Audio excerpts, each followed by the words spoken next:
Hello everyone, आप सभी लोगों का स्वागत है टीचिंग परीक्षा के आज के इस वीडियो में, जिसके अंदर में फ्रेंड्स हम लोग हमारा बिहार शिक्षक भर्ती टीआरई 4.0 के लिए जो विशेष श्रृंखला चला रहे हैं उसको आगे बढ़ाएंगे। मैं आपको बता दूं फ्रेंड्स कि बिहार के डिफरेंट एग्जाम्स के अंदर में जो प्रश्न पूछे गए हैं वो आप लोगों की टीआरई एग्जाम्स के लिए बहुत ज्यादा महत्वपूर्ण हो जाते हैं। कई सारे बच्चे मुझसे पूछते हैं कि सर आप जो पढ़ाते हो, आप जिसमें इंपॉर्टेंट लिख देते हो वो क्वेश्चन एग्जाम के अंदर में आ जाता है, ऐसे कैसे होता है? तो मैं आपको बता दूं, एक्सपीरियंस के आधार पर जब आप लोग पढ़ते और पढ़ाते हो, ठीक है, तो उसके अंदर में क्या होगा कि आपको पता होता है कि एग्जामिनर किस तरह के प्रश्न पूछने का आदी है, किस प्रश्न के ऊपर में उसका ध्यान ज्यादा जाता है, और अब अगर ये प्रश्न पूछा गया तो इसके ऊपर में आधारित और किस तरीके का प्रश्न पूछा जा सकता है। तो उन सारी चीजों का ही निचोड़ जो है फ्रेंड्स वो टीचिंग परीक्षा आपके लिए लेकर आता है। काफी ज्यादा मेहनत लगती है, रिसर्च लगती है, लेकिन टीचिंग परीक्षा आप लोगों के लिए सारी चीजें करती है। चलिए, तो हम लोग आगे बढ़ते हैं फ्रेंड्स। यहाँ पर मैं हमारे पहले प्रश्न के साथ में जितने भी लोग जुड़ चुके हैं, ladies and gentleman, boys and girls, आप सभी लोगों का बहुत बहुत स्वागत है। चलिए, पहला प्रश्न आप लोगों के सामने ये रहा फ्रेंड्स, आपको बताना है कि इस वर्ष किसान दिवस का विषय क्या है। इस वर्ष किसान दिवस का, अब यहाँ पर में सवाल ये उठता है आप लोगों का कि इस वर्ष मतलब 2024 की बात हो रही है आप लोगों की, किसान दिवस जो है ये कब मनाया जाता है, आप डेट मुझे बता देंगे। ठीक है, डेट कौन सी होती है जिस दिन किसान दिवस मनाया जाता है भारत के अंदर में। और आप लोगों का जो प्रश्न है ये तो अपने आप में बन ही गया, तो आप लोगों से ये क्वेश्चन पूछा जाएगा कि 2024 में किसान दिवस का विषय क्या है। अब आपका एग्जाम में जब प्रश्न आएगा तो इस तरीके से आएगा कि 2024 में किसान दिवस का थीम क्या था। ठीक है, इस तरीके से पूछा जाएगा आप लोगों से।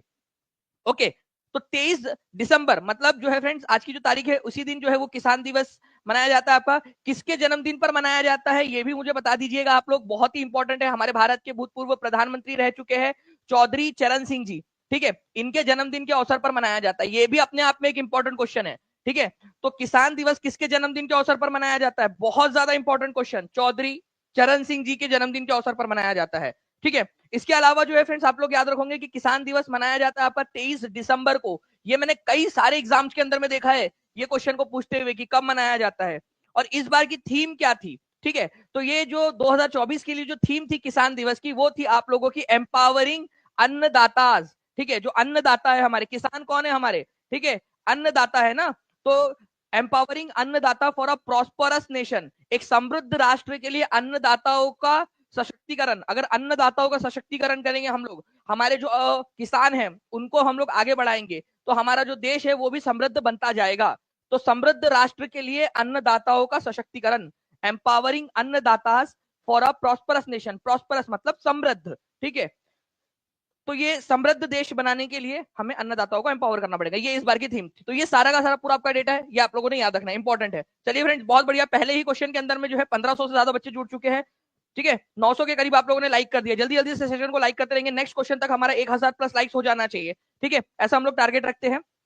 तो इस क्वेश्चन का आंसर आप लोग लगा दीजिए, ऑप्शन अपने मन से चुनकर, ताकि आप लोगों को याद हो जाए। ठीक है, चलिए,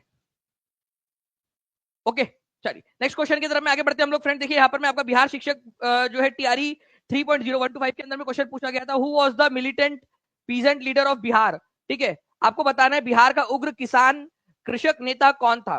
ठीक है, उग्र की बात हो रही है यहाँ पर, में याद रखना है आप लोग। ठीक है, उग्र, मिलिटेंट मतलब जिसने जो है हथियार उठा लिए थे और अंग्रेजों के खिलाफ अभियान चलाया। अब राजकुमार शुक्ला, स्वामी सहजानंद सरस्वती, राजेंद्र प्रसाद, क्या ये लोग उग्र थे? ठीक है, क्या ये लोग उग्र थे क्या? ठीक है, राजेंद्र प्रसाद जो है उग्र थे?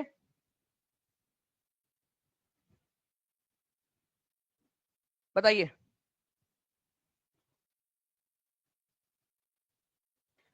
अब उग्र जो है फ्रेंड्स यहां पर में दो तरीके से आप लोग इसको ले सकते हो। एक होता है आप लोगों का कि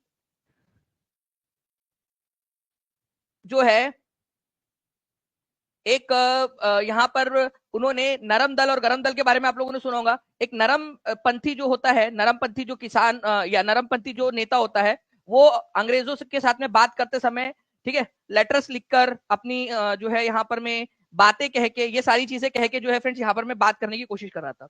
तो इनमें से कौन उग्र कृषक नेता था आप लोगों को याद रखना है। अगर ये क्वेश्चन आ जाए आप लोगों से, ठीक है, तो आप लोगों ने याद रखना है फ्रेंड्स कि इनमें से कोई भी जो है वो क्या था। ठीक है, उग्र नहीं था, उग्र कृषक नेता नहीं था। ठीक है, उग्र नहीं था। उग्र का मतलब क्या होता है आप लोगों का? ठीक है, मिलिटेंट, जिसने हथियार उठा लियो। मिलिटेंट मतलब वही होता है ना उग्र, मिलिटेंट। तो मिलिटेंट नहीं था, तो उपयुक्त में से कोई नहीं। यहाँ पर में कोई भी इसमें से उग्र नहीं था, ये याद रखना है आप लोगों ने। कोई भी उग्र नहीं था। आप लोगों को लगता है कि कोई इसमें से उग्र था करके? राजकुमार शुक्ला, बेचारे गांधी जी के पास में गए थे, मिलिटेंट होते तो क्या गांधी जी के पास जाते क्या? वो स्वामी सहजानंद सरस्वती जी किसान नेता थे, ठीक है, आंदोलन चला के और किसान सभाएं आयोजित करवा के उससे काम काज चला रहे थे, और राजेंद्र प्रसाद तो गांधी जी के पुजारी थे, ठीक है।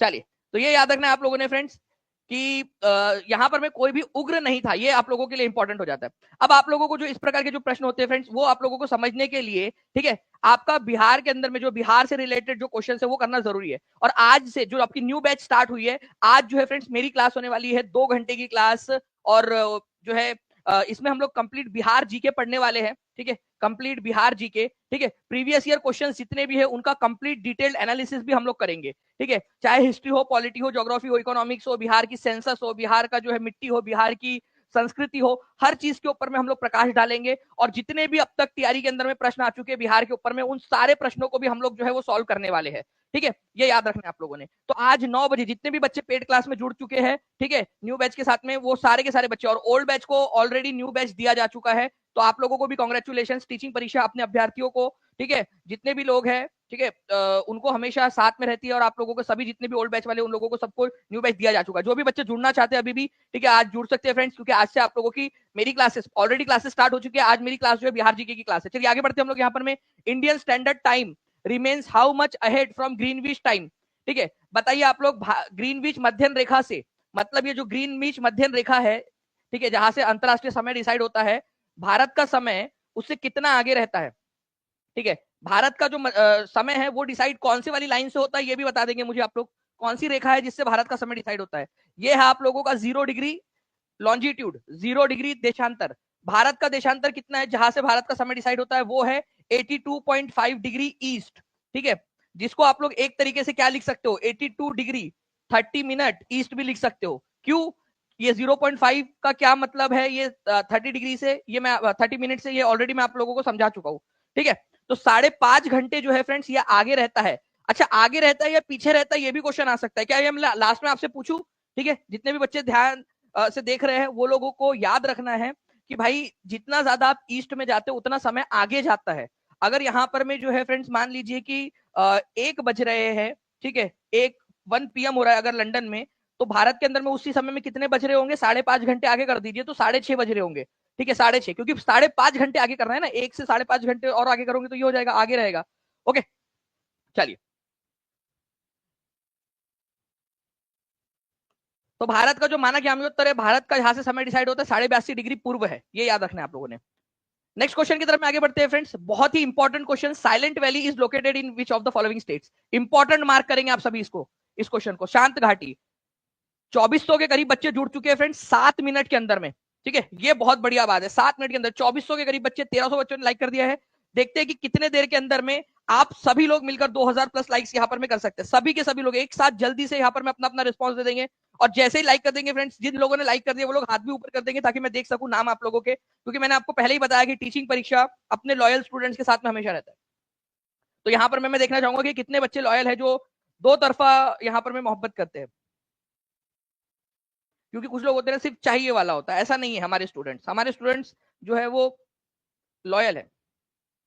देखिए, अगर मैं बात करूं यहाँ पर मैं फ्रेंड साइलेंट वैली की, तो साइलेंट वैली अगर मैं बात करूं आप लोगों से, तो ये आप लोगों को केरला में मिलेगा, ये याद रखना है आप लोगों ने। मैं ना आप लोगों को वैली वैली नाम से 3 बताता हूँ, ठीक है, 3 चीजें आप लोग प्लीज इन तीनों को याद रखिएगा, इंपॉर्टेंट है आप लोगों के लिए, ठीक है।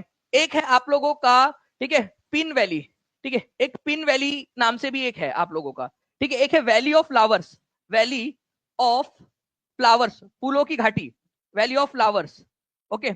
और एक है आप लोगों का साइलेंट वैली। मुझे काम करो, तीनों के तीनों आप लोग मुझे बताइए यहाँ पर में कि ये कौन कौन से राज्यों में, और ये तीनों पूछते हैं, याद रखना आपने, बहुत इंपॉर्टेंट है, ठीक है। जैसे ये वाला, ठीक है, आप लोगों से पूछ लिया गया था साइलेंट वैली कहां पर में, तो मेरे बताने के पहले जल्दी से आप लोग आंसर कर दो। साइलेंट वैली कहां पर में आप लोगों का, ठीक है, केरला में, अभी हम लोगों ने देखा, ठीक है, केरला के अंदर में है। वैसे ही मैं अगर मान लू यहाँ पर मैं आप लोगों से वैली ऑफ फ्लावर की बात करूं, तो वैली ऑफ फ्लावर आप लोगों को उत्तराखंड के अंदर में मिलेगा, ये याद रखना था आप लोगों ने, उत्तराखंड के अंदर में। और अगर हम लोग बात करेंगे पिन वैली की, तो ये आप लोगों को मिलेगा हिमाचल प्रदेश के अंदर में। प्लीज इसको याद रखिए आप लोग, ये तीनों के तीनों बहुत ज्यादा इंपॉर्टेंट प्रश्न है। एग्जाम में मैंने बहुत बार देखे इस तरह के प्रश्न जो एग्जाम के अंदर में पूछे जाते हैं, ठीक है।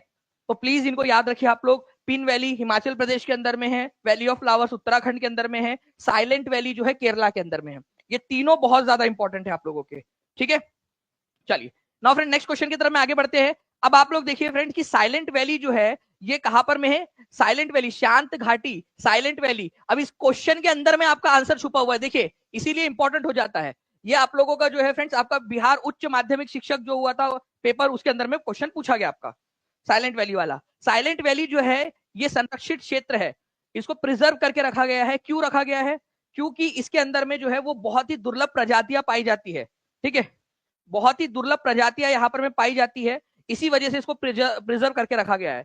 अगर ये प्रजातियां खत्म हो जाएगी ना तो फिर हम उन प्रजातियों को वापस से नहीं बना पाएंगे, ठीक है, ये याद रखना है आप लोगों ने। तो ये प्रजातियां बहुत ही ज्यादा दुर्लभ है, ये याद रखना है आप लोगों ने, इसी वजह से जो है इसको प्रिजर्व करके रखा गया है। ऐसे ऐसे पेड़ पौधे मिलते हैं, ऐसे ऐसे आप लोगों को छोटे छोटे से जानवर वहां पर में मिलेंगे जो भारत के किसी भी कोने में नहीं मिलते, साइलेंट वैली के अंदर में जो मिलते हैं, इसी वजह से ये इंपॉर्टेंट हो जाता है आप लोगों का। ओके चलिए, और आज एक नया रिकॉर्ड आप लोगों ने स्थापित किया फ्रेंड्स, आप लोगों को कॉन्ग्रेचुलेशन। 10 मिनट के अंदर में 2600 प्लस बच्चा जो है यहाँ पर में लाइव सेशन देख रहा है और 1800 से ज्यादा आप लोगों ने लाइक कर दिया 10 मिनट के अंदर में, मतलब आप लोगों ने जो मिनट वाला रिकॉर्ड है वो भी तोड़ दिया। कॉन्ग्रेचुलेशन आपको, टीचिंग परीक्षा परिवार को, आप लोग हो टीचिंग परीक्षा, ठीक है। चलिए आगे बढ़ते हम लोग फ्रेंड्स, यहाँ पर मैं देखिए बिहार हेड टीचर के एग्जाम में आया हुआ क्वेश्चन है, और ये क्वेश्चन जो है मैं आप लोगों को बता दूं और कहाँ पूछा था, कहाँ से उठाया था ये क्वेश्चन, ये भी आपको बता दूंगा मैं भी, ठीक है। ये क्वेश्चन आप लोगों का कहाँ से उन्होंने उठाया था, बिहार हेड टीचर वालों ने, मतलब बीपीएससी ने उठाया था, बीपीएससी ने ही बनाया था ये क्वेश्चन पेपर, ठीक है, बीपीएससी बिहार हेड टीचर। निम्नलिखित में से कौन सी नदी फतुहा के पास गंगा में मिलती है। अब ये फतुहा के पास में गंगा में मिलती है, ये पूरा का पूरा आपको एक आपको जो है ना इमेज पूरी दी है टीचिंग परीक्षा के पेड कोर्स के अंदर में हम लोगों ने, ठीक है, हर एक नदी का अलग अलग नदी का। तो साकरी नदी, सोन नदी, बालन नदी, पुनपुन नदी, कौन सी नदी जो है किसकी बात हो रही है यहाँ पर में, तो आप लोगों ने यहाँ पर में ये याद रखना था फ्रेंड्स आप लोगों का कि पुनपुन नदी जो है आप लोगों की, ये जो है कहां पर में मिलती है, ये मिलती है आपकी फतुहा के पास में गंगा नदी में जाकर मिलती है पुनपुन नदी। अब आप लोग देखिए ये क्वेश्चन कहां से आया था आप लोगों का, ठीक है, ये देखिए टीचिंग परीक्षा ने आप लोगों को लिस्ट दी है पूरी की पूरी, और ये हिंदी इंग्लिश दोनों में हमने प्रोवाइड किया आप लोगों को।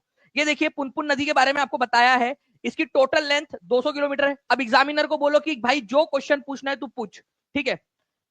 182 किलोमीटर जो है इसका बिहार के अंदर में पड़ता है 200 में से, ठीक है, मतलब 18 किलोमीटर जो है ये इसका आप लोगों को मिलेगा पलामू झारखंड के अंदर में, बाकी मैक्सिमम हिस्सा इसका बिहार के अंदर में पड़ता है। तो चौराहा नाम की, चौराहा हिल जो है पलामू डिस्ट्रिक्ट के अंदर में झारखंड में, वहां से निकलती है, ठीक है, और फिर बिहार में एंटर करती है, और गंगा नदी में मिलती है फतुहा के पास में।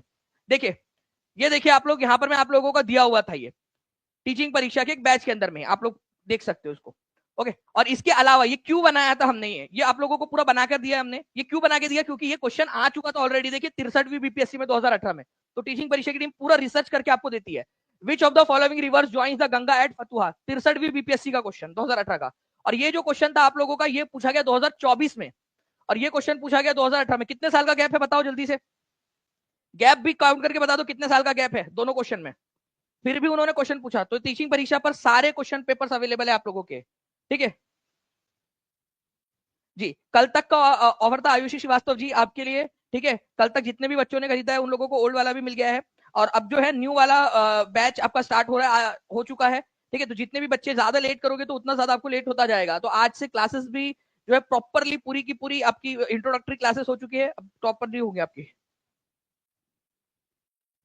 पेड क्लास, पूरा लेक्चर, पूरा का पूरा लेक्चर होगा आपका, लेक्चर होगा, और लेक्चर के लास्ट में आपको पीवाईक्यूज भी करवाए जाएंगे, ठीक है। आज जो लेक्चर होगा पूरा लेक्चर होगा, मतलब पूरा कंटेंट होगा आपका, और उसके बाद में फिर पीवाईक्यूज भी कराऊंगा लास्ट में आपको।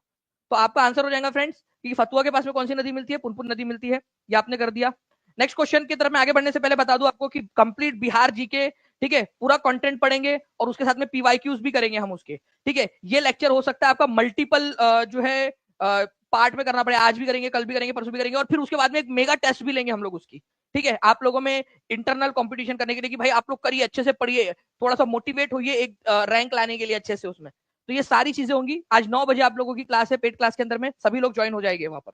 चलिए आगे बढ़ते हम लोग फ्रेंड्स, आपको बताने हैं राष्ट्रीय जनता दल की स्थापना कब हुई थी। 15 मार्च को 2024 को टीआरई 3 के लीक पेपर में क्वेश्चन आया, ठीक है। राष्ट्रीय जनता दल, राष्ट्रीय जनता दल मतलब आरजेडी, आरजेडी, इसकी स्थापना कब हुई थी आप लोगों को बताना है।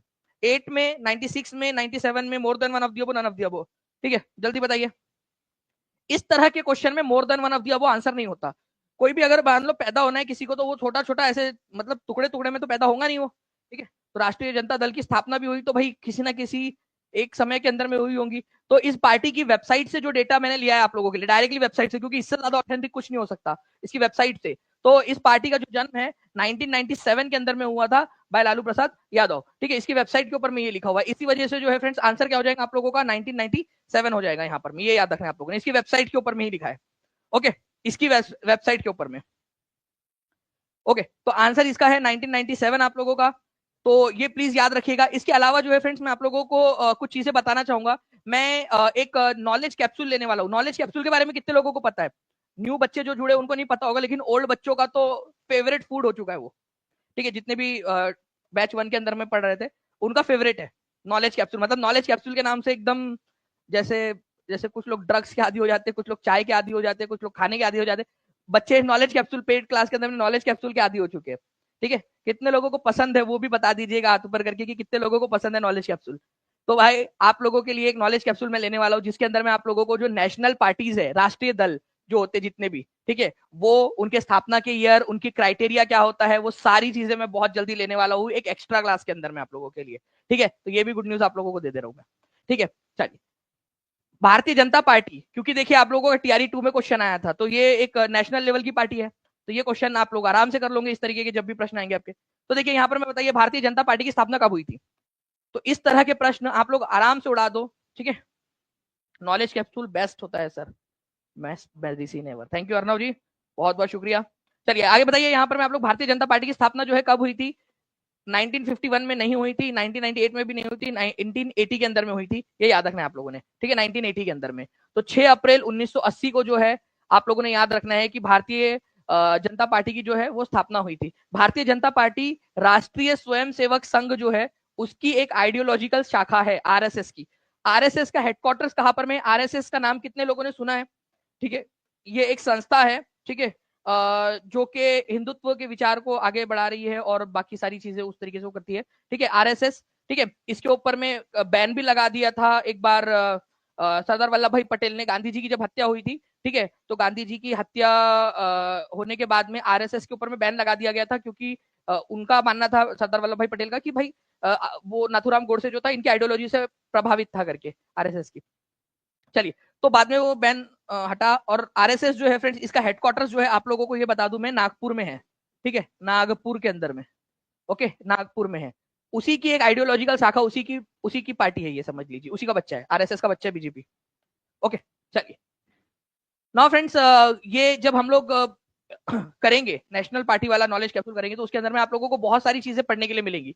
जैसे कि कम्युनिस्ट पार्टी मार्क्सवादी का गठन किस वर्ष हुआ था? अब ये क्वेश्चन आप लोगों के लिए बनाया, आप लोग देखिएगा कि इस क्वेश्चन से आप कितने सारे क्वेश्चन सॉल्व कर सकते हो। कम्युनिस्ट पार्टी मार्क्सवादी,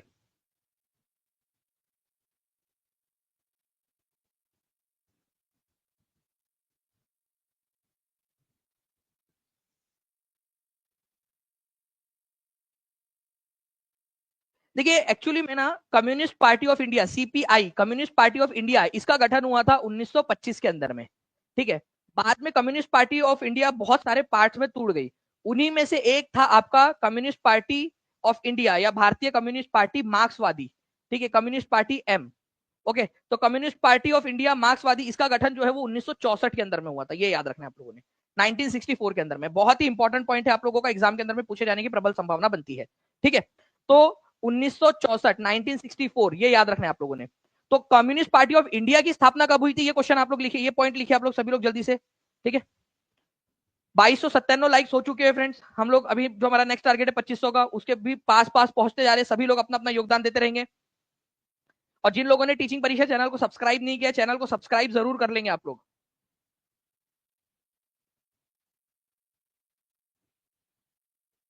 देखिए, अगर मैं बात करूं आप लोगों से फ्रेंड्स यहाँ पर मैं कम्युनिस्ट पार्टी ऑफ इंडिया की, तो 1925 में, कम्युनिस्ट पार्टी ऑफ इंडिया मार्क्सवादी 1964 के अंदर में। अब आप लोगों को ये क्वेश्चन का आंसर जो है सॉल्व करना है। हर एक बच्चा 69वीं बीपीएससी का आंसर कमेंट के अंदर में आंसर करेगा। पोल ना दीजिए, एक बार बच्चे आंसर करेंगे कमेंट के अंदर में, देखते कितने बच्चे आंसर कर पाते हैं। कमेंट के अंदर में आंसर करिए सभी लोग,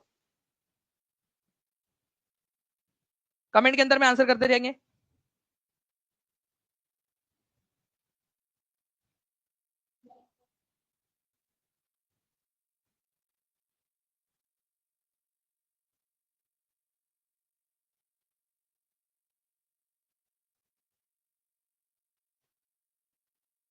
चलिए बहुत बढ़िया फ्रेंड्स, आप लोगों के कंटिन्यूअसली आंसर्स आ रहे हैं। ठीक है, तो अगर मैं यहाँ पर मैं बात करूँ आप लोगों से एक एक करके ऑप्शन एलिमिनेट करके भी अगर आप लोग इसको करते हैं ना, तो आप आराम से इस क्वेश्चन को कर पाते थे सॉल्व। देखिए भारतीय जो है आप लोगों को हम लोगों ने देखा भारतीय कम्युनिस्ट पार्टी की स्थापना कब हुई थी। कम्युनिस्ट पार्टी ऑफ इंडिया की स्थापना अभी मैंने आपको बताया, ठीक है, 1925 के अंदर में हुई थी। कितने लोगों ने ये कर दिया था, बस वो हाथ ऊपर कर दो। एक पॉइंट भी अगर उन्होंने एलिमिनेट कर दिया है। बी की जोड़ी 3 के साथ में लगने वाली है आप लोगों की। ठीक है, ये आंसर नहीं हो सकता।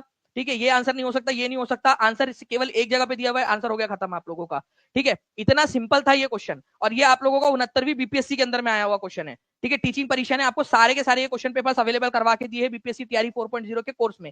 ठीक है, ओल्ड बैच में भी और न्यू बैच के अंदर में भी आप लोगों को ये सारे प्रोवाइड होने वाले हैं। सब कुछ पूरा का पूरा प्रोवाइड होने वाला है न्यू बैच में भी। ठीक है, चलिए, तो यहाँ पर में ये हो गया आपका। फिर उसके बाद में वेरीफाई करने के लिए हम लोग ये वाला क्वेश्चन, ये वाले पॉइंट को उठा लेते हैं। भारतीय कम्युनिस्ट पार्टी मार्क्सवादी, तो मार्क्सवादी जो था इसकी स्थापना हुई थी 1964 के अंदर में। ठीक है, तो ए की जोड़ी 1 के साथ लगने वाली है, ये जी हाँ लगी हुई है। आंसर डबल वेरीफाई हो गया आप लोगों का।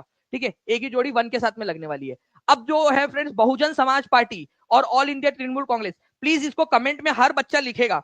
मैं कह रहा हूं आप लोगों से ना, ठीक है, आप लोगों को ये एक्टिविटी करनी है, बहुत काम आएंगी। जो बच्चा आगे करेगा वो आगे बढ़ेगा। ठीक है, देखिए बहुजन समाज पार्टी बीएसपी, ठीक है, बीएसपी लिखो सभी लोग, बीएसपी भी आ सकता है शॉर्ट में। इसकी स्थापना हुई थी 1984 के अंदर में कांशीराम जी के द्वारा, 1984 के अंदर में। हर कोई बच्चा लिखेगा बीएसपी इज इक्वल टू 1984, सभी लोग लिखो कमेंट के अंदर में। ये छोटी छोटी एक्टिविटी आपको आगे बढ़ाएंगे, ये क्वेश्चन आएगा एग्जाम के अंदर में। ओके, उसके बाद में जो है फ्रेंड्स अगर मैं बात करूं आप लोगों से, ठीक है, आपका ऑल इंडिया तृणमूल कांग्रेस, जिसको आप लोग ए आई, ठीक है, टीएमसी के नाम से जानते हो। ममता बनर्जी, बंगाल के अंदर में जिनकी सरकार है, TMC all India Trinamool Congress उसका पूरा नाम है। ठीक है, 1998 के अंदर में ममता बनर्जी ने इसको स्थापित किया था। ठीक है, कांग्रेस से अलग होकर all India Trinamool Congress AITMC 1998 के अंदर में। ये दोनों पॉइंट लिख लो आप लोग, आप लोगों के बहुत ज्यादा काम आएगा। ये एक क्वेश्चन आपको हजारों लाखों लोगों से आगे पहुंचा देगा, ये याद रखना आप लोगों ने। ठीक है, तो बहुजन समाज पार्टी, ठीक है, 1984, ठीक है, ऑल इंडिया तृणमूल कांग्रेस 1998, और ये कम्युनिस्ट पार्टी ऑफ इंडिया, ठीक है, 1925, और कम्युनिस्ट पार्टी ऑफ इंडिया मार्क्सवादी 1964। ये तो आप लोगों ने कर ही लिया है अभी। ये क्वेश्चन में बार बार रिवाइज करवा के कम्युनिटी के अंदर में डाल के सभी में हम लोग करते रहेंगे। टीचिंग परीक्षा के मैंने आपको बताया है कि मैं एक नॉलेज कैप्सूल लूंगा टीचिंग परीक्षा के पेड कोर्स के अंदर में। ठीक है, ओल्ड बैच में भी न्यू बैच में भी सारे इसमें, ताकि आप लोगों का एक नॉलेज कैप्सूल के जरिए आपको सारे नेशनल पार्टीज जो है इंपॉर्टेंट वाली सारे को आपको याद करवा दूं मैं। ठीक है, चलिए नेक्स्ट क्वेश्चन की तरफ में आगे बढ़ने से पहले फिर से बता दूं आपको कि बिहार जी के जो है हम लोग ये पढ़ने वाले, इसमें हम लोग बिहार की जो पॉलिटिकल पार्टीज है उनके बारे में तो हम लोग पढ़ेंगे इसके अंदर में। बिहार की पॉलिटिकल पार्टीज जो है, जैसे राष्ट्रीय जनता दल वाला क्वेश्चन आया था, ठीक है, और आप लोगों से आरजेडी के अलावा जेडीयू पूछा जा सकता है, आप लोगों से एलजेपी पूछा जा सकता है, बहुत सारी चीजें पूछी जा सकती है। ठीक है, तो उन सबके बारे में भी हम लोग करेंगे, जो जो क्वेश्चन बन सकते हैं आपके। चलिए नेक्स्ट क्वेश्चन है आप लोगों का, आपको बताना है भारत की प्रथम पंचवर्षीय योजना किस पर आधारित थी। ठीक है, ये भी क्वेश्चन बन सकता है आपका। ठीक है, और बीपीएससी 2016 में ऑलरेडी आया हुआ क्वेश्चन है। जल्दी से बताएंगे। 2510 लाइक्स हो चुके हैं। ठीक है, 3543 बच्चे यहाँ पर में हमारे साथ में जुड़े हुए 23 मिनट के अंदर में। सभी लोग अपना अपना योगदान देते रहेंगे, और जिन लोगों ने चैनल को सब्सक्राइब नहीं किया, चैनल को सब्सक्राइब जरूर कर लेंगे, ताकि आपको सारी अपडेट्स मिलती रहे टाइम टू टाइम। देखिए अगर मैं बात करूं फ्रेंड्स भारत की प्रथम पंचवर्षीय योजना किस पर आधारित थी, तो भारत की प्रथम पंचवर्षीय योजना जो है इसके अंदर में कृषि पर बहुत ज्यादा फोकस किया गया, क्योंकि कृषि जो है हमारी इसके अंदर में ही मैक्सिमम लोग जो है डिपेंडेंट है कृषि के ऊपर में। तो हैरोड डोमर मॉडल ये कहता है कि आपको उस चीज के ऊपर में फोकस करना चाहिए। वैसे तो बहुत बड़ी थ्योरी है, लेकिन एक पार्ट उसका ये भी है कि आपको उस चीज के ऊपर में फोकस करना चाहिए जो आपका सबसे ज्यादा जनसंख्या आपकी उस चीज पर निर्भर हो। हमारे भारत की सबसे ज्यादा जनसंख्या जो है फ्रेंड्स आप लोगों ने याद रखना है, ये निर्भर है, ठीक है, हमारे कृषि के ऊपर में। ओके, इसी वजह से कृषि जो है हमारे लिए इंपॉर्टेंट हो जाता है। तो हैरोड डोमर मॉडल को हमने मानकर प्रथम पंचवर्षीय योजना पर कृषि पर ध्यान दिया था। तो दो क्वेश्चन आप लोगों के यहां पर में क्लियर हो गए। ठीक है, दो क्वेश्चन आप लोगों के क्लियर हो गए।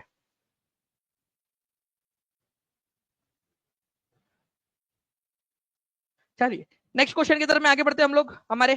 ठीक है, और जो ये फर्स्ट 5 ईयर प्लान कब से कब तक था, 1951 से लेकर 1956 तक था, ये भी याद रखना है। और जो सेकंड 5 ईयर प्लान था वो 1956 से लेकर 1961 तक था। पंचवर्षीय योजनाओं का मैंने पूरा का पूरा लेक्चर लिया है टीचिंग परीक्षा के पेड कोर्स के अंदर में। न्यू बैच में मैं वापस से भी पढ़ाने वाला हूँ, तो जितने भी बच्चे हैं, ठीक है, वो जुड़ सकते हैं, ताकि आप लोग इसमें जो है आ सके यहाँ पर में। प्रथम पंचवर्षीय योजना 1951 1956 की योजना का मसौदा किसने तैयार किया था, वो युवा अर्थशास्त्री कौन थे। मैं टीम से रिक्वेस्ट करूंगा कि पॉसिबल वो स्क्रीनशॉट लगा दीजिए, हमने जहां पर मैं पेड क्लास में ये पूरा पढ़ाया है। ठीक है, डायरेक्टली एक स्क्रीनशॉट लगा दीजिए प्लीज, पंचवर्षीय योजना वाला। के एन राज, पीसी महालनोबिस, ठीक है, स्वर्ण सिंह, केवी, बीवी केसरकर, ठीक है, ऊपर में से कोई नहीं। तो आप लोगों को याद होना चाहिए फ्रेंड्स कि पहली पंचवर्षीय योजना बनाने में जो एक युवा अर्थशास्त्री थे, बाद में जाके वो बूढ़े भी हुए, लेकिन उस समय में वो युवा थे, तो के एन राज जो थे फ्रेंड्स, इनका बहुत बड़ा हाथ था। ठीक है, ये याद रखना है आप लोगों ने। तो आप देखिए, इकोनॉमिस्ट थे के एन राज। ठीक है, इनको architect of first 5 year plan कहा जाता है। अगर आर्किटेक्ट ऑफ 5 ईयर प्लान बोला जाए, पंचवर्षीय योजनाओं का पितामह या वास्तुकार, तो वो हो जाएंगे पीसी महालनोबिस। लेकिन पहली पंचवर्षीय योजना का वास्तुकार अगर किसी को बोला जाए तो वो के एन राज होगा।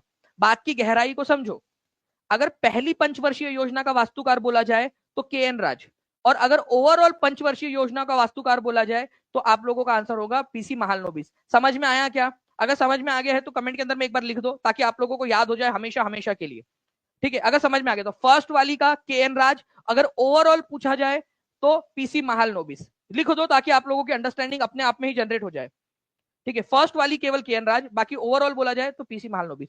ठीक है, प्रथम पंचवर्षीय योजना 1951 से 56 का मसौदा किसके द्वारा तैयार किया गया था? ये क्वेश्चन मैंने आप लोगों को दिखाया, जो आपको प्रैक्टिस के लिए कराया था पेड क्लास में। ये देखिए, आप लोग एनडीए के एग्जाम में आया था 2015 में।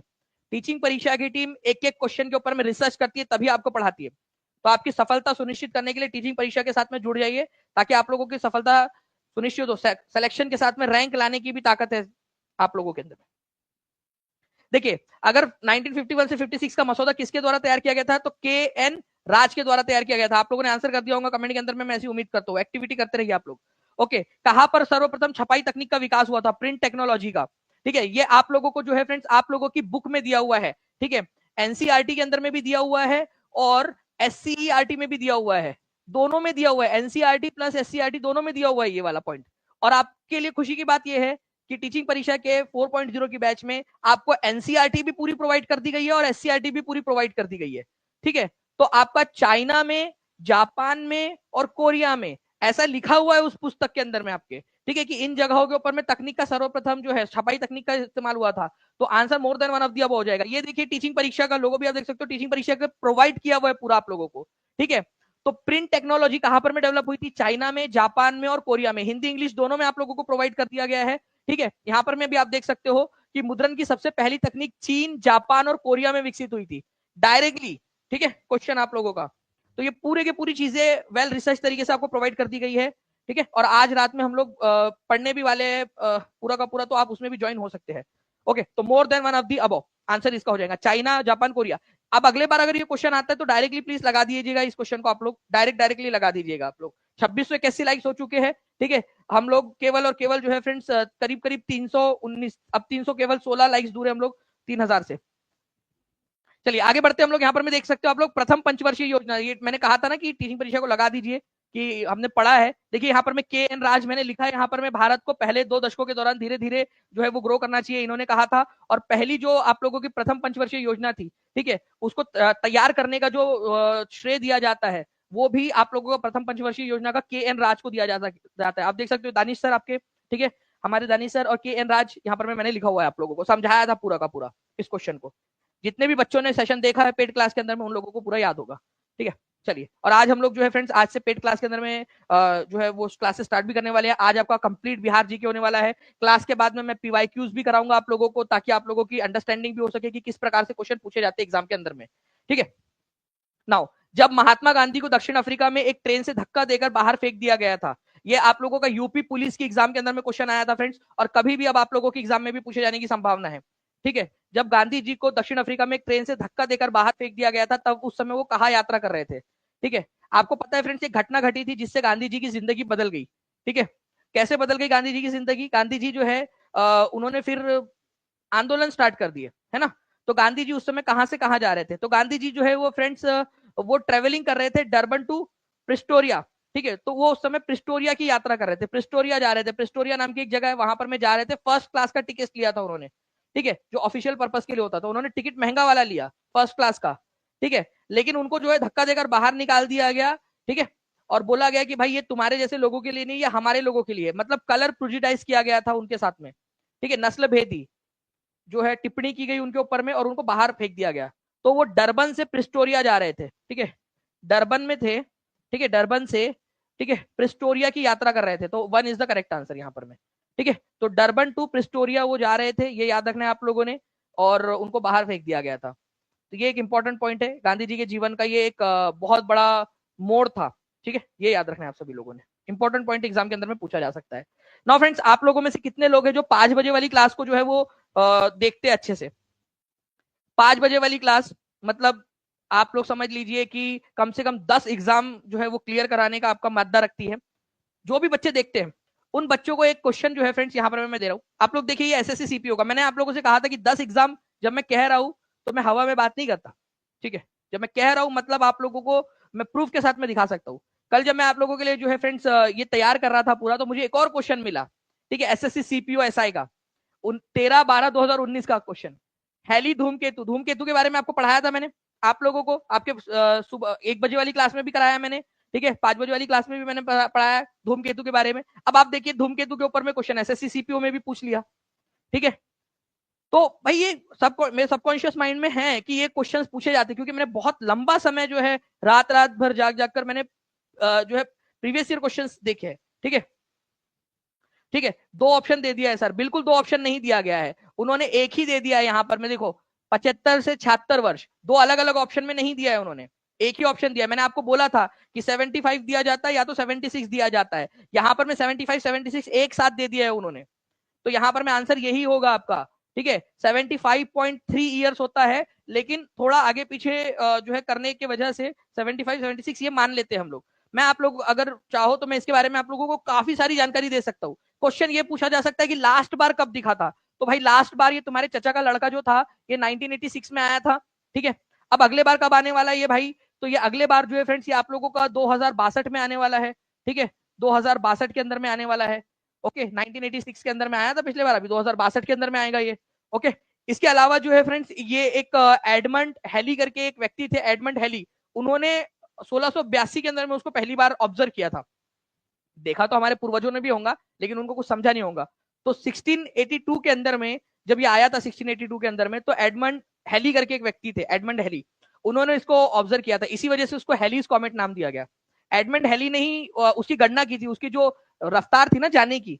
ठीक है, तो उससे उन्होंने गणना की कि भाई ये अगले बार कब आएगा। अब एडमंड हेली तो मर गए बाद में, ठीक है, लेकिन उसके बाद में जो उनकी गणना थी कि 1758 में ये वापस से हमको दिखेगा, एग्जैक्टली 1758 में ये वापस से दिखा। तब जाकर जो है लोगों को एहसास हुआ, अरे वाह, एडमंड हेली जो है यार ये तो कमाल का इंसान था। ठीक है, एडमंड हेली, उसने तो सही बोल कर गया। तो एडमंड हेली जो है फ्रेंड्स, उसके नाम पर फिर ये हेलीज कॉमेट नाम पड़ा, क्योंकि उसने गणना कर दी थी यहाँ पर में। तब तक वो बेचारा जिंदा नहीं बचा अपने अपने देखने के लिए। बिल्कुल अर्नव, कितनी दुख की बात है ना। ठीक है, वो खुद उसने गणना की, सबको बता रहा था, सब उस पर विश्वास नहीं कर रहे थे उस समय में, लेकिन जब वो नहीं रहा, ठीक है, तब, और वो जब उस समय में ये हेलीज कॉमेट वापस आया, तब पता चला कि यार उसकी गणना सही थी एकदम। ठीक है, ये ऐसा हुआ था, और कई हफ्तों तक इसको देखा जा सकता है जब ये आता है। तो अब अभी जब 2062 में आएगा ना, तो अपन लोग जो है इसका लाइव टेलीकास्ट भी करेंगे रात में, नॉर्दर्न हेमिस्फीयर में दिखने वाला है। अपन लोग नॉर्दर्न हेमिस्फीयर में रहते भाई, उत्तरी गोलार्ध में अपन सब लोग। ठीक है, कोई है तो नहीं है ऑस्ट्रेलिया ऑस्ट्रेलिया से, अंटार्कटिका से लेक्चर देख रहा है मेरा? जितने भी लोग नॉर्दर्न हेमिस्फीयर में दिखेगा ये। ठीक है, 2062 के अंदर में। तो ये कई हफ्तों तक रात के अंदर में दिखाई देगा आपको। ठीक है सर, बैच लेना है कैसे ले? तो देखिए ऋषा जी, बहुत सिंपल है, मैं आपको बता दूं आप लोगों को। ठीक है, नीचे में जो है एक वीडियो आप लोगों को मैं दिखा देता हूँ। ठीक है, देखिए यहाँ पर मैं, आप ये वीडियो देख रहे हो मान लीजिए। ठीक है, आप क्या करोगे, डिस्क्रिप्शन के अंदर में एक आपका लिंक दिया है, वैसे तो आप नीचे में नंबर चल रहा है उस पर भी कॉल या व्हाट्सएप कर सकते हो, लेकिन डिस्क्रिप्शन में एक लिंक दी गई है, बहुत आसानी से आप कर सकते हो। उस लिंक पर क्लिक करिए। ठीक है, आपके सामने एक पेज खुलकर आएगा। जैसे ही आप इस पेज के ऊपर में जाओगे, यहाँ पर में सारे कोर्सेस आपको मिल जाएंगे। ठीक है, जैसे ही आप इस कोर्स में से जो भी कोर्स आपको चाहिए उसके ऊपर में क्लिक करोगे आप, तो आप उस पेज के जो है वो बाइंग कोर्स पर चले जाओगे, आप लोग बाइंग पेज पर चले जाओगे। बाय नाउ पर क्लिक करना है आपने। ठीक है, बाय नाउ पे क्लिक करना है। ये 4 डिटेल्स है, इसको भरनी है आपने 4 डिटेल्स को, और जैसे ही आपने ये 4 डिटेल्स भर दी, फिर से एक बाय नाउ का ऑप्शन आएगा, वो क्लिक करना है। आप पेमेंट गेटवे पर जाओगे, पेमेंट करोगे, और सिंपल, ठीक है, आपका कोर्स ऐड। ठीक है, इतना आसान है। ठीक है, ओके, इतना आसान है आप लोगों का, और ये कोर्स ऐड हो गया, सिंपल। तो इतना आसान है। अदरवाइज कोई भी दिक्कत आ रही है तो नीचे में नंबर चल रहा है, उस पर कॉल कर दीजिए। अगर कॉल ना लगे, क्योंकि बहुत सारे कॉल्स आ रहे हैं, तो कॉल ना लगे तो आप जो है व्हाट्सएप भी कर सकते हो, टीम आपकी मदद कर देंगी। व्हाट्सएप के लिए भी एक डेडिकेटेड टीम है आप लोगों के लिए। ठीक है, सारे के सारे जो है आपको क्लासेस रिकॉर्डेड फॉर्म में, अगर लाइव ना देख पाए तो रिकॉर्डेड भी अवेलेबल रहती है, आप जितने बार चाहे उतने बार देख सकते हो। ओके, सेशन को लाइक करते रहेंगे फ्रेंड्स आप लोग जी। अगर कोई दिक्कत आ रही है, मौसमी सिंह जी पेमेंट कैसे करें सर, तो पेमेंट वैसे मैंने बताया, लेकिन अगर कोई भी दिक्कत आ रही है तो आप कर सकते हैं यहाँ पर में। ओके जी, चलो thank you very much friends, मिलते हैं हम लोग हमारे नेक्स्ट लेक्चर के अंदर में। You are the gift of God for us, thank you, look like my uncle Ravi चाचू। श्रुति सुमन जी, मैं आपके रवि चाचू की तरह दिखता हूँ? चलो अच्छी बात है, ठीक है। तो मेरी बच्ची, ठीक है, अच्छे से पढ़ाई करो बेटा, ठीक है, ताकि हम लोग तुम्हारे लिए अच्छा लड़का देख सके, ठीक है। चलो bye, thank you very much friends, take care, God bless you all, thank you very much, ठीक है। कुलदीप सर की क्लास है अभी, कुलदीप सर की क्लास में आप लोग ज्वाइन हो जाइए। और आज रात में जो है आप लोगों की क्लास, आप लोगों को पता ही है फ्रेंड्स कि आप लोगों की क्लास है आज, ओके 9 बजे। तो जो भी बच्चे 9 बजे वाली क्लास में ज्वाइन होना चाहते हैं, आप जल्दी से जल्दी टीचिंग परीक्षा के कोर्स के साथ जुड़ सकते हो अभी के अभी, ताकि आप लोग जो है तब तक ऐप से परिचित हो जाए, और ऐप से परिचित होकर आप लोग 9 बजे डायरेक्टली जुड़ जाए क्लास के अंदर में। Okay, thank you very much, take care and bye, God bless you all, thank you, bye.